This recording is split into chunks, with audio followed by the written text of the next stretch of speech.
അയ്യോ ദിവാകര, അത് നമ്മുടെ വാട്സപ്പ് ഗ്രൂപ്പില്ലേ നീലക്കുയില്, അതിലിപ്പോ പഴയ പോലെ വീഡിയോ ഒന്നും വരില്ലല്ലോ. ദിവാകര, നമ്മളെ വത്സവന്മാരെ വന്നിട്ടുണ്ട്, ഞാൻ പിന്നെ വിളിക്കാം. വീടിന്റെ അടുത്ത് ഒരു ബഹളം കേട്ടായിരുന്നല്ലോ.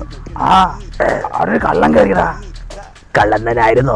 അതാണ് എനിക്ക് സംശയം. കള്ളം പാവാടെ ഉടുപ്പിട്ടോണ്ട് ഓർമ്മ. അനിലിന്റെ മോന് ആകാശില്ലേ, അവൻ ഈയിടെയായിട്ട് ചെറിയ ചുറ്റിക്കളി തട്ടിക്കളും ഉണ്ടെന്നാണ് തോന്നുന്നത്. അവൻ ആ വാഴത്തോപ്പിനിടന്നൊക്കെ പിടിച്ചതായിട്ട് കേൾവിയുണ്ട്. തന്റെ അനിയന്റെ മോള് ബാംഗ്ലൂർ പഠിക്കാൻ പോയേക്കല്ലേ? അവളോടെ നേഴ്സിംഗ്. അവളൊക്കെ പഠിക്കുക തന്നെയാണാ? അല്ല, അവളോടെ കച്ചി കളിക്കത്.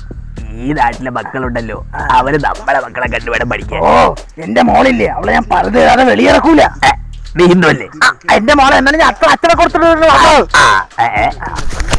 മത്സവമാമൻ നിങ്ങളുടെ കൊളയടിച്ചോണ്ടിരുന്നു. നിങ്ങൾ മോൾക്ക് ആരോടെ ഒളിച്ചോടി പോയി. കൊല്ലും ഞാൻ കഴിവുള്ളൂ. എനിക്കെപ്പോഴും അറിയായിരുന്നു അവന്റെ മോളെ ഏതെങ്കിലും കഴിവുള്ള പോലെ ഒളിച്ചിട്ട് പോകുന്നു. അല്ല, ഏത് പയ്യനോടെ ഒളിച്ചിട്ട് പോയത്? ആ കഴിവേറിയാണ് മാമൻ. മാമന്റെ മോൻ്റെ അവൾ ഒളിച്ചോടി പോയത്.